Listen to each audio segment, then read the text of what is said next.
Hello and good evening, my faithful HPP peeps. Welcome back to the Human Performance Project with your host and creator, myself, Adam Benjamin Coleman. So you are in the HPP with ABC.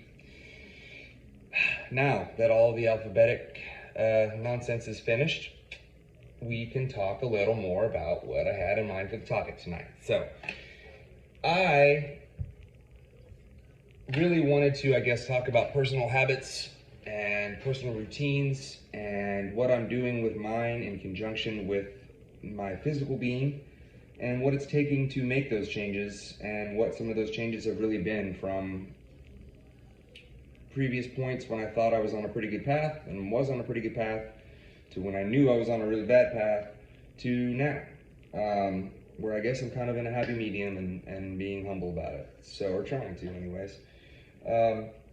What I'm referring to really, I guess, is bodybuilding and fitness. So anyone who knows me knows that fitness and nutrition have been a part of my life for a long time, and I am the guy that brings Tupperware to restaurants, still goes to sleep early to get 8 hours, and will put training in front of socializing really anytime. And people think that, I'm nuts or I'm, over the top committed. I say that those are things that people who don't really have a purpose or a goal say out of jealousy to people who do.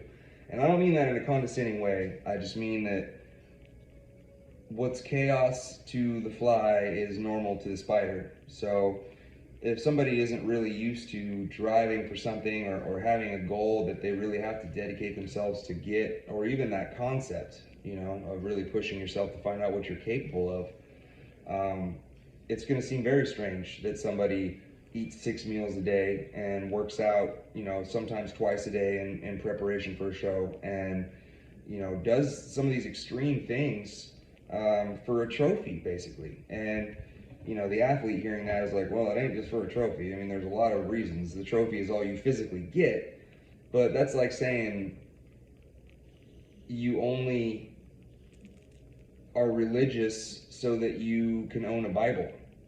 Like there's so much more that you get from a connection with God than just having a crucifix or a Bible or some kind of piece of religious paraphernalia, So what I mean by that, again, in English, like just because an amateur bodybuilder only is presented with a trophy on the day of the competition, if he's lucky, that's not, the trophy be damned, like if he was still the winner or did his best on the day of the show and there was no reward given, that would be reward enough. Because if you're anything like me, you're competing against yourself. And as long as you're better than you were the last time that you stepped on stage, it's a win.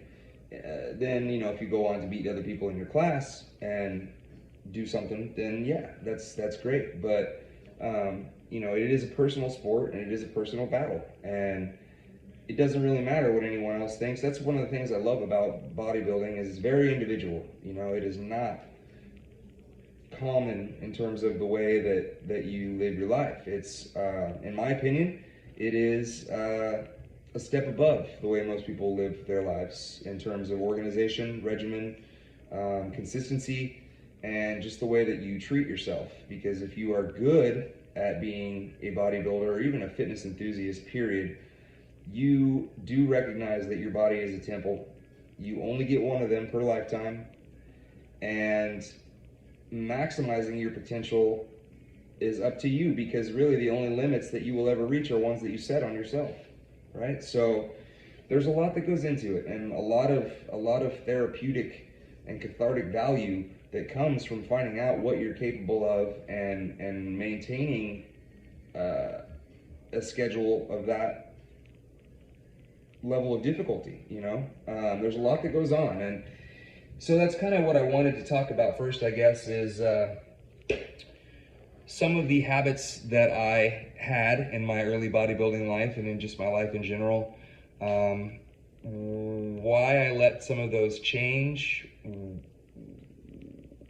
There's multiple reasons for it, and then trying to get back into those routines, what I'm struggling with in terms of revamping and recomping not just my physique, but my lifestyle and my habits.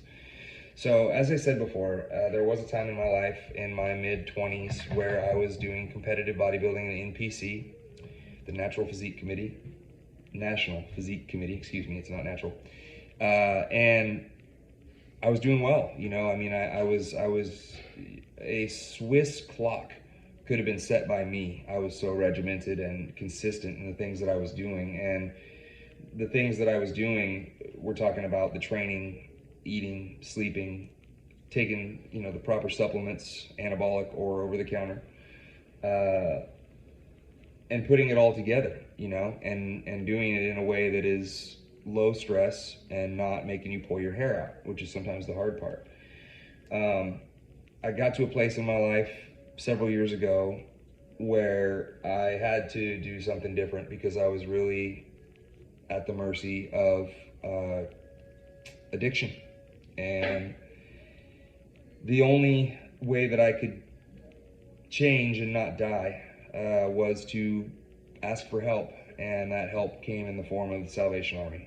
And it is the best decision that I ever made with my life. It's probably one of the hardest 6-month periods that I've ever been through for various reasons, but that program and the people that I met in it, whom I still keep in touch with, many of them today, live with one of them in fact, it changed my life.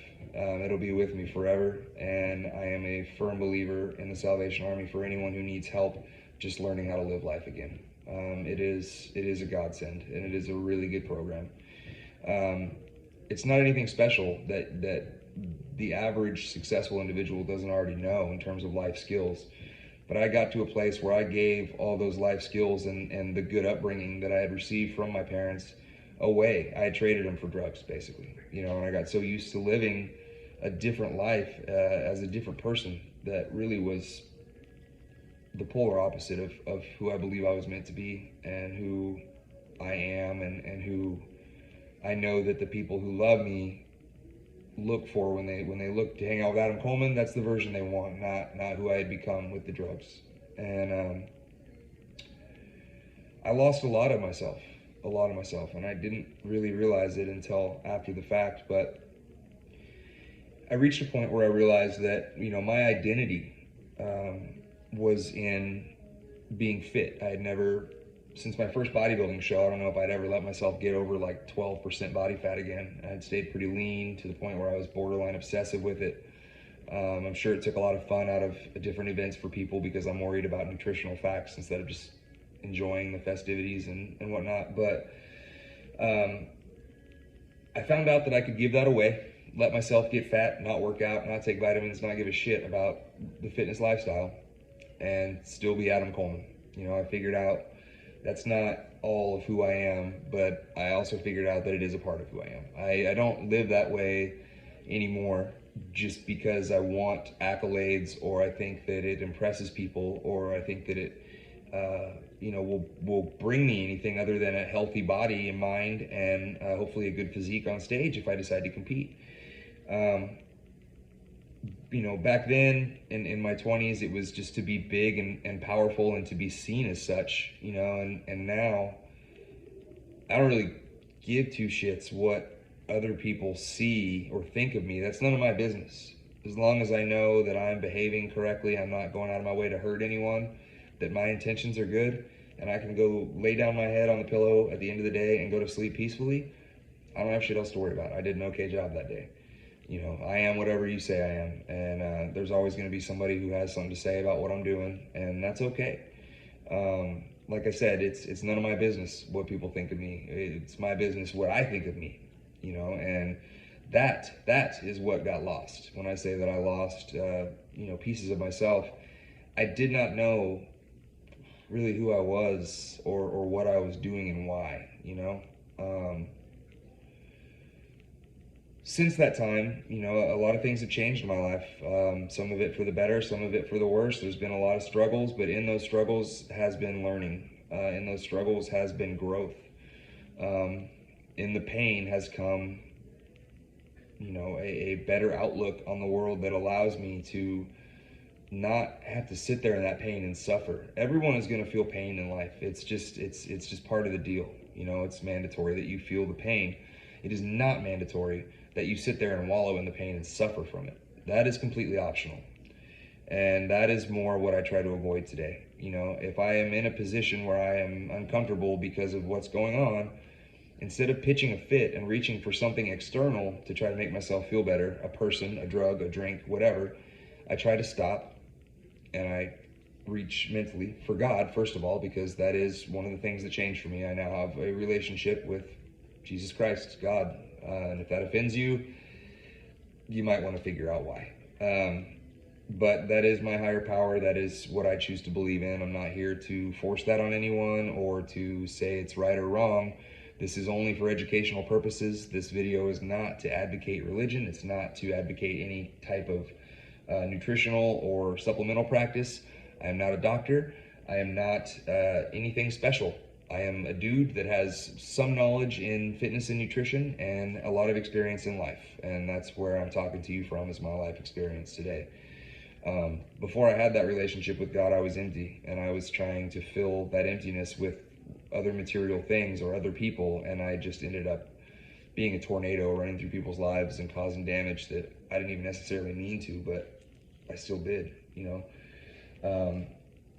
So the Salvation Army was really a turning point when I started to realize that and what my effect on other people through my behavior is, you know, and how much that really can affect people. So I try to live my life differently today. And like I was saying before, when I was doing bodybuilding, it was for vain reasons. It was for vain, selfish reasons. Now it's to give glory to God. It's to give glory to the person that created this, because if I don't do the most with what I have, I feel like I'm doing a disservice.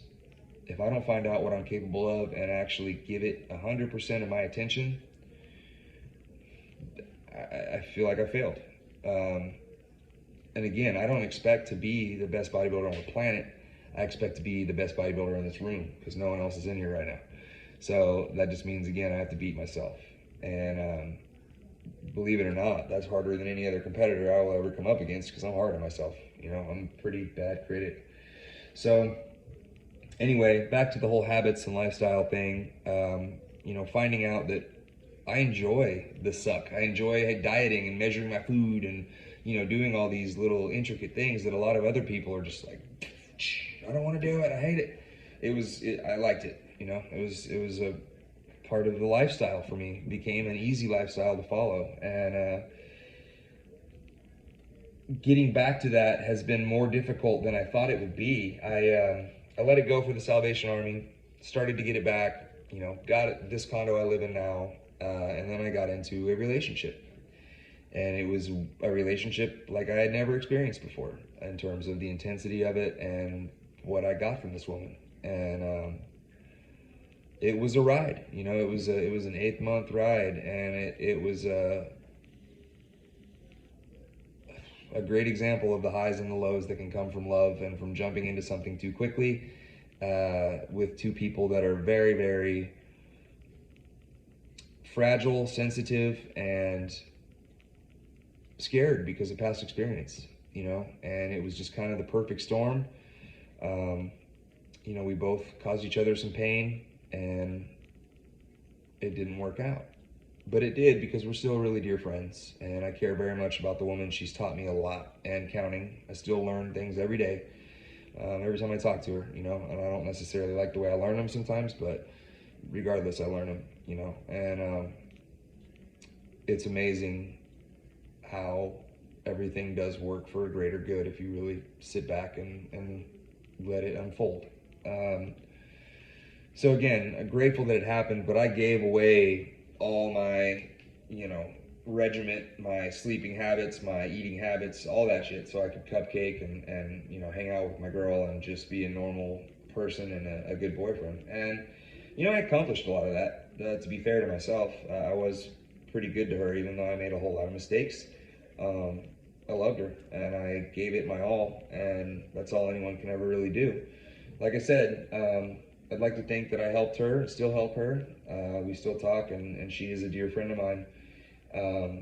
But regardless, I gave away my life. You know, nobody took it, nobody, you know, ruined it. I just gave it away. And then got very unhappy and resentful when I realized that I didn't like where I was, having given my identity away, basically.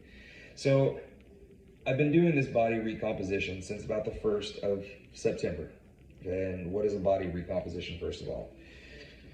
Recomposing or recomprising your figure, your physique, your look, basically. So, you know, if you want to change the overall look you're going for, that is a recomp. You'll go through a period where you do specific training to obtain a certain look. So my recomposition is not just for aesthetic things, it is also for lifestyle things and trying to get back into the habits of eating consistently at the same times, healthy foods, eliminating processed sugars, getting a good night's sleep, drinking a gallon plus water a day, taking a couple different vitamins and supplements. If I do decide to take any performance enhancing supplements, to make sure that I am diligent in getting my blood work done and taking my ancillaries and taking whatever it is I'm taking at the right time, at the right dosage, consistently for the right length of time. And then just all the other little nuts and bolts, stretching, meditating. Yes, meditating, working on your headspace, huge part of the game. Cooking and having all the food made, and then still doing all that and being a person that has friends and takes care of your dog and calls your family when you're supposed to and lives a semi-normal life, right? That's where it gets tricky, is not being so selfish that you just go into this zone of food, gym, sleep, food, gym, sleep. Like you have to still, you know, share yourself and participate in life. So that's what I'm working on now, is really getting those habits reestablished, not letting them drive me crazy. Like I did when I was 25. When I was 25, I didn't like what I saw in the mirror when I woke up, and I didn't feel like my efforts from the day before had paid off. It was going to be a shitty day, right? Now that's not the case. It's a lot more difficult to ruin my days, and usually it's not a day. It's like an hour or less, and I'll fix the problem or not, and realize I need to leave it alone. So I'm more mature now. I bodybuild for different reasons now. But getting those habits back in line, man, it's tough. Like, my advice to you, if you're in those habits now, don't let them go if they make you happy, because it's way harder to get them going again once you fall out of the habit. So, you know, what I've been struggling with is getting the sleep schedule and the food schedule back in. And it's interesting, you know, it's interesting to think back on when I was so regimented and now, and the differences in my life and my mindset and my inner peace, or if there was any. Because when I was 20 something, you know, between 21 and 28, we'll say, I had no inner peace. Like, I was a ball of anxiety with some anger on top, and you could feel that even just sitting next to me, you know. And there was no reason for it. There was no, like, overt problem that I had to be pissed off about, you know. Like, I had a good life, I had good people around me, there was no reason for it, but it was an internal struggle, and one that I'm not going to sit here and pretend like I have 100% grasp on. It's going to be work for the rest of my life, but I have a much better handle on why I do what I do in response to certain things, and how to avoid behaviors that I'm not necessarily a fan of, and neither are other people. I have a better grasp on my psychology, my workings, you know, and how I respond to people, and I have a better handle on people and what they're doing or saying or trying to do or say in their approach to things, because not everyone is what they appear to be. Not everyone is doing what they're doing for the reasons they say that they are, and it's very difficult sometimes to go through life, trust people, and protect yourself at the same time. You know, I don't want to ever be somebody that is second guessing everything everyone says and being distrustful of every single person that says something to me. That's miserable. Nor do I want to be the sucker that, oh yeah, okay, and just totally goes along with whatever anyone says and stands for nothing. You know, as the saying goes, if you stand for nothing, you're going to fall for anything. So I feel like I'm a little more grown in having some absolutes and some principles and values that are mine and they're concrete. I will not bend on some of those. And some of the others that weren't as important, I know now I can bend more on. I'm a little more flexible in certain areas of my life and more rigid in other areas of my life. And that has really only come from experience, you know. but it is nonetheless an experience that has provided stimuli that could have taken me up or down. And that all has to do, again, with perspective and where you're viewing things. And I used to think that, bad things happened to me. I only existed so that good things could happen to other people. Like, if bad things happened to me, that opened up the gamut for good things to happen to people who deserved it. Like, I believed that shit, I don't believe that anymore. Like, I'm just as deserving and capable of happiness and love and joy as anyone else. But that doesn't mean that I'm just going to be able to sit there and have it fall in my lap. I still have to do the footwork. I still have to participate in life, as I said earlier, and be a good human being, which is something I get to do today, not something I have to do today. That's the perspective switch. I'm very, very, very grateful to be where I am today, even though I'm not anywhere close to where I want to be, right? That may not make sense to some people, but to those of you whom it does make sense to, you're going to get it. And I think some of you that are struggling with it right now, you'll get it soon enough. But it is totally up to you whether you feel good or bad during the course of a day. I know some people are going to argue, but this person did this to me, and my girlfriend did this, and my parents did this, and I was born in this, and da. Nobody gives a shit, okay? It's your choice at the end of the day if you're going to be happy or you're going to be sad. It really is. There's going to be external influences. Don't get me wrong. There will be good and bad things that happen. But those are just that. They are things that happen. They are not happening to you. The world is not picking on you. You are not special enough for the world and all the people in it to single you out and be mad at you. You're just not. No one is. We're all drops of water in the bucket. We are all beautiful, perfect, and unique, and awesome. No one person worth more than the other. But nobody's that special. The world will keep turning if one of any of us on this planet disappears, And that's important to remember. You got to stay right-sized, Like, I don't deserve anything. I deserve less than what I have. Now, am I capable of getting anything? Fucking ain't right I am. If I put my mind to it and really go nose to the grindstone, I can have what I want. And so can you or anyone else that's watching this. But it's going to take hard work, it's going to take a plan, and it's going to take discipline to stick to that plan and follow it. So I'm working on my discipline and plan, I guess, to continue to cement the habits that I need to hopefully earn a professional bodybuilding license at some point in time in my life. That is my goal. Lofty, maybe. Attainable, absolutely. So doing that, I will go into, the training revamp and the supplement revamp and all that other stuff in a separate video. But as of right now, I've learned that what's most important in my life is my relationship with God, as I said earlier, and my sobriety. Not allowing mind-altering chemicals to enter the picture, because once they do, and it doesn't really matter for a guy like me what it is, like you could try to just dabble or controlled partying or whatever you want to call it, and trade one thing for another and do all this justification that we do. Like, well, I'm not going to drink whiskey anymore. I'm only going to drink beer. That'll solve the problem. I'm not going to do, meth and heroin anymore. I'm only gonna do a little coke on the holidays and smoke weed. Like, that might work for some people. It ain't going to work for me. That's trading seats on the Titanic, and it's all going to go down eventually, and it's good to know that. I fought with it for years and thought that I could manipulate it, change it, outthink it, whatever. I can't. I'm an addict. I will be till the day I die. I'm an addict in recovery. I'm not active. I'm not at the whim of drugs or alcohol in terms of having to spend my life revolving around them anymore, by the grace of God. Thank you. But I am still an addict, and I don't care anymore. I wear that badge, and it's made me who I am. So if you think it's bad, like I said at the beginning of this, man, whatever, you're entitled to your opinion, and people have a right to suck. You just don't have the right to do it in my personal space. So, I'm an addict, whatever. It comes with some positives, because addicts, at least the ones that I've met, are all very talented, sensitive, empathetic people.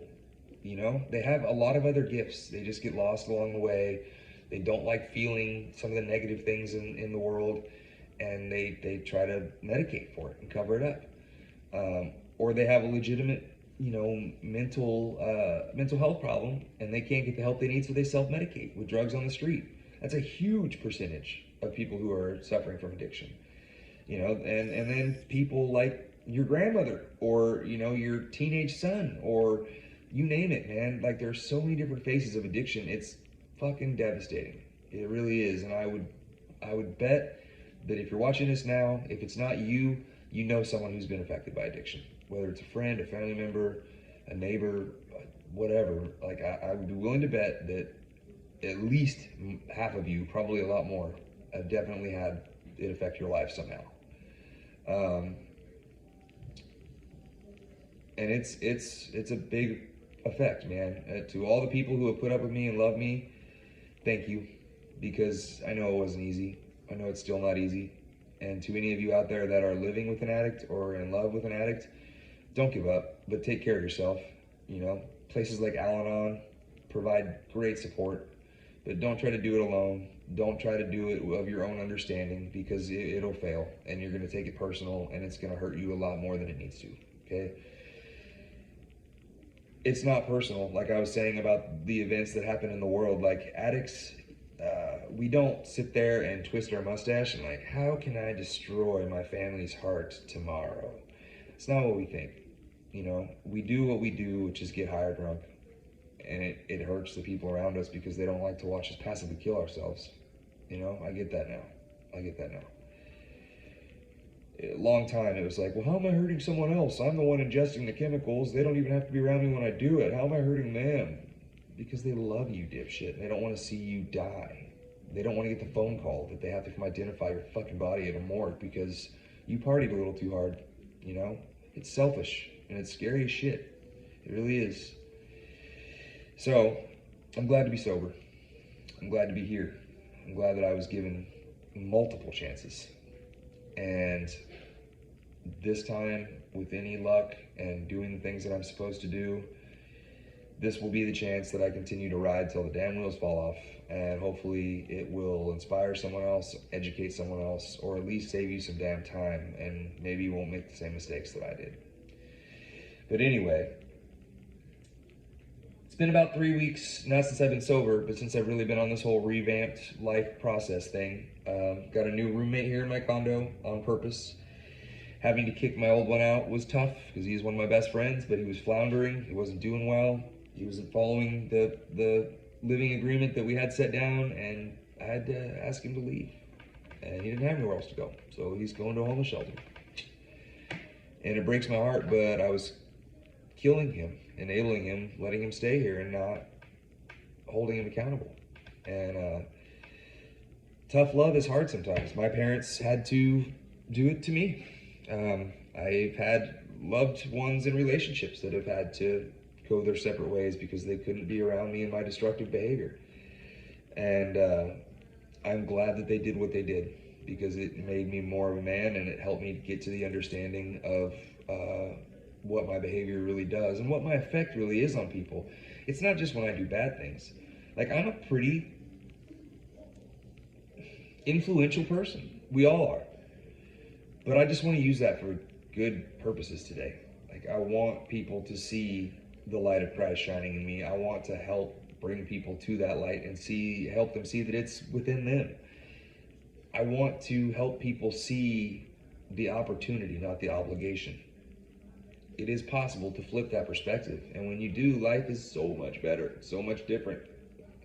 And it's there for you all the time.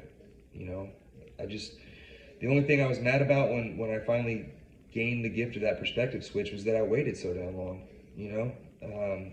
Because life is beautiful. It really is. Like, there's so many things to appreciate, even on a shitty day, that, yeah, it's just too short to walk around with the resting bitch face and negative thoughts in your head, man. So if you've got negative thoughts in your head, let them go. If you got negative thoughts about yourself, stop it and find some good ones, because eventually you'll believe that shit. And what you think of you is where it all starts. What you see when you look at you is what other people are going to see when they look at you. So if you don't want them to see something negative, stop saying negative things to yourself, right? Everyone has a gift. I don't care who you are, what other disabilities or problems you might have. Everyone has a gift, and it deserves to be shared with the world, not hidden. So in all of this rambling, I hope that you got something from what I was trying to say, and I really look forward, hopefully, to some comments below this video, or you can also find me in social media land on Instagram and Facebook, both of which I am just under my name, Adam Benjamin Coleman, not hard to find. But please do comment and maybe even like and subscribe to the Human Performance Project, because it's not all senseless rambling. You'll get some nutritional and exercise advice also, I promise you that. I know that tonight was a little bit of a longer video. I apologize for that, but it is a topic that's very important to me, and it is a topic that I know that I am not the only one that struggles with. So again, if you're curious, if you have comments, questions, concerns, I welcome all of those. And I like to hear from you guys. I like to hear from other people, because that's how I learn. That's how I hear God speak, is through other people, one of the ways. And really, as a personal trainer and a fitness enthusiast and someone who's been in customer service and an empath and a person that just enjoys helping, there is no greater joy that I've ever felt in my life than to see someone learn or do something that they thought previously impossible. It really, talking about it now makes me emotional, but like, it is a joy beyond any that I've ever experienced so far, with the exception of seeing my daughter be born. It's really the only thing I can think of that was cooler than watching someone, you know, break a weight plateau or do a lift or recall something that they learned or pass a test or whatever it is.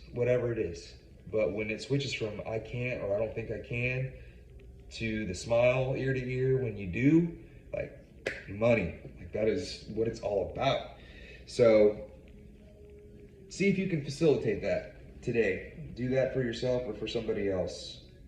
But I will be back with another video more specific to training and nutrition. Until then, be good humans. I appreciate your patience for listening to me ramble about the softer side of the HPP. And again, I'm also always open to collaboration and constructive criticism. So hopefully I'll hear back from some of you guys. Take care of yourselves until then. Be good humans. Make somebody's day better. Be the reason somebody believes that there are still good people out there. Do that and see how much better you feel at the end of the day. Thank you again. Enjoy your day, evening, whatever time it is when you watch this. Until next time, stay swell, stay swole.